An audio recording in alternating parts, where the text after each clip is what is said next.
freezing outside. We have been stuck in the house for a week. Well, not just because of the weather, but mainly because of the new corona variant, which has been a new struggle for the city.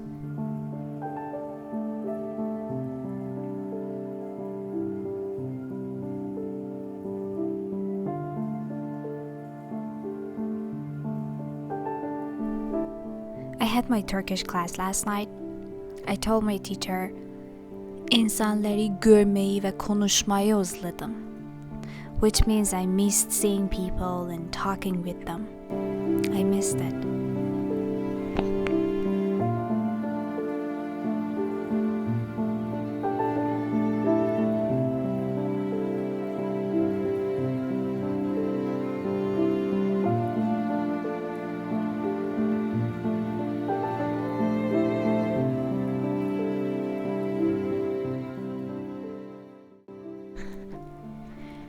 I was feeling depressed 2 nights ago. Well, I had been struggling with that kind of feeling for a week, but at first I thought I'm PMSing and it's natural. But then my period was over and I was still feeling blue.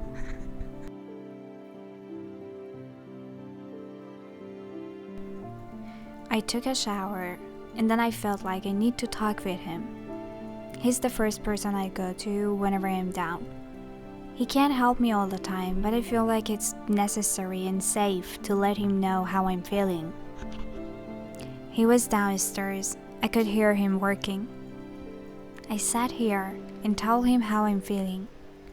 He started talking. He was standing there.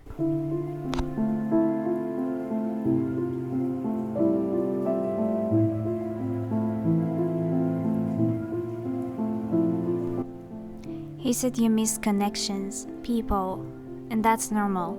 He was right. These feelings are natural and normal reactions to the changing and uncertain situation that everyone finds themselves in these days.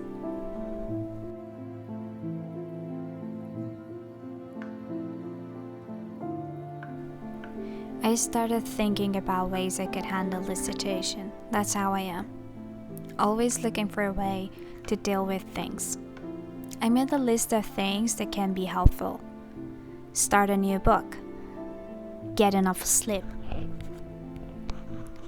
Enjoy being in the kitchen. Self-talk. Find a way to have a kind of social interaction. Reduce screen time, especially on Instagram.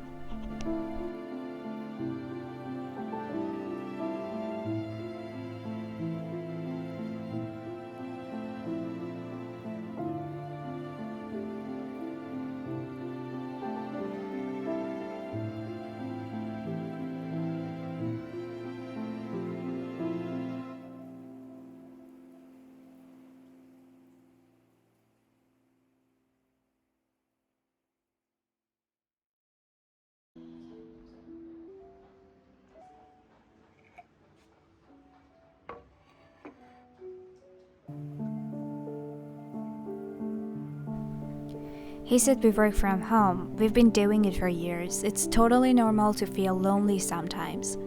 And although it brought flexibility to our lives, it's also easier to blur the boundaries between home and work. Sometimes we work too much.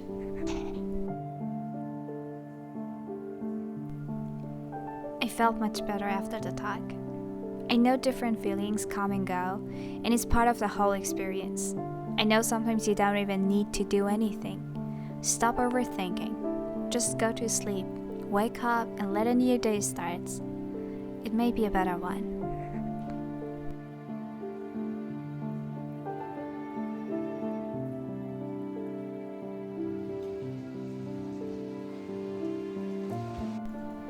I know that some people struggle with the routine and boring parts of life, but I have grown to enjoy the monotony.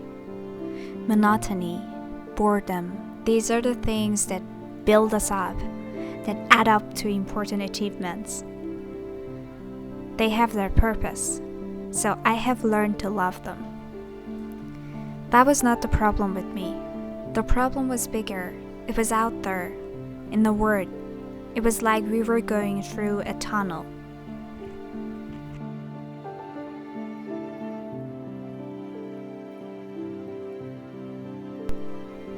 Sometimes life asks you to slow down. It's weird how we take life for granted. I usually remind myself of the fact that life is short. I know it is a cliche, but I usually find myself forgetting it. Life is a learning curve. Mistakes, failures, bad moods. Use them as a part of this learning process.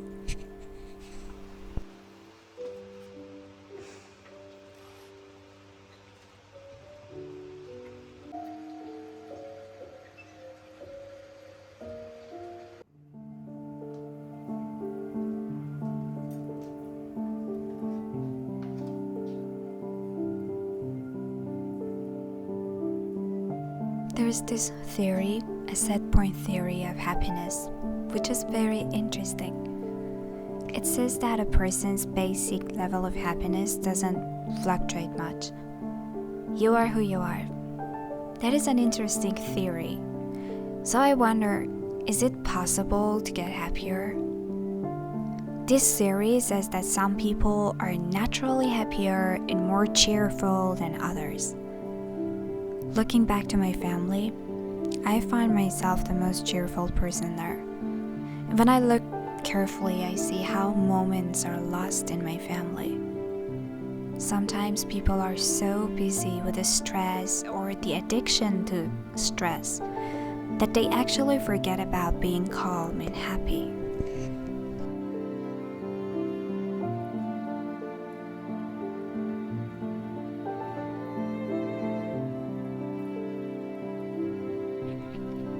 My Turkish teacher asked me the other day, "Are you a happy person?"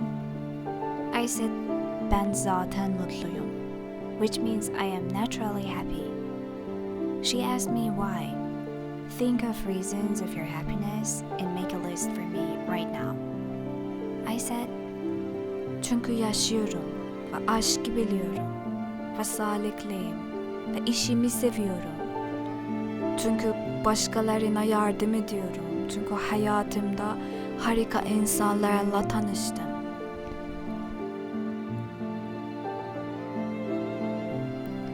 After making my list, I looked at it and I was struck by their smile scale.